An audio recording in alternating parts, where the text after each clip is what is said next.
40 பௌத்த பிக்குகளை பயன்படுத்தி பாங்காக்கில் இருந்து இலங்கைக்கு போதைப்பொருள் கடத்த மேற்கொள்ளப்பட்ட முயற்சி குறித்த தகவல்கள் அம்பலமாகியுள்ளன. அண்மையில் பாங்காக்கில் இருந்து பௌத்த பிக்குகளை கொண்டு கடத்தப்பட்ட பாரிய போதைப்பொருள் தொகை மீட்கப்பட்டிருந்தது.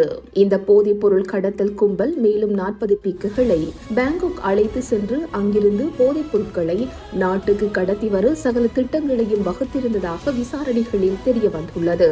இந்த போதைப்பொருள் கடத்தல் நடவடிக்கைகளின் பிரதான சூத்திரதாரி ஓர் இலங்கையர் எனவும் அவர் பாங்காக்கில் இருப்பதாகவும் தெரிய வந்துள்ளது. பாரிய போதைப்பொருள் கடத்தல் நடவடிக்கையின் இலங்கை பொறுப்பாளராக ஓர் பௌத்த பிக்கு செயற்பட்டுள்ளதாகவும் அவர் கடவத்த ரன்முத்துவல பகுதியில் அமைந்துள்ள விகாரையைச் சேர்ந்தவர் என்றும் விசாரணைகளில் தெரிய வந்துள்ளது.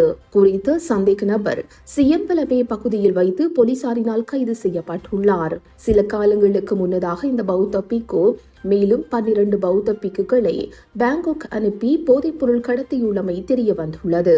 அந்த பயணத்தில் இணைந்து கொண்ட 3 பௌத்த பிக்குகள் அண்மையில் கைதான பௌத்த பிக்குகள் குழுவில் அங்கம் வகிப்பதாக தெரிவிக்கப்படுகிறது.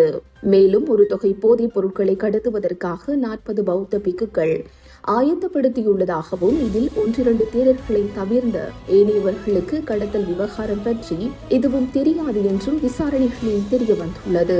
தர்ம பிரசார நடவடிக்கைகளுக்காக பௌத்த பிக்குகளை தாய்லாந்து அழைத்து செல்வதாக குறித்த கடத்தல் கும்பல் கூறியதாக தெரிவிக்கப்படுகிறது.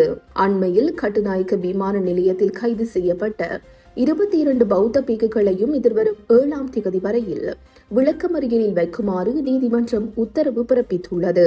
இந்த சம்பவம் தொடர்பில் விசாரணைகள் தொடர்ந்து முன்னெடுக்கப்பட்டு வருவதாக போலீஸ் வட்டார தகவல்கள் தெரிவிக்கின்றன. இந்த செய்தி உள்ளிட்ட மேலதிக விரிவான செய்திகளுக்கு www.behindmenews.org என்ற எமது இணைய பக்கத்தினை பார்வையிடவும்.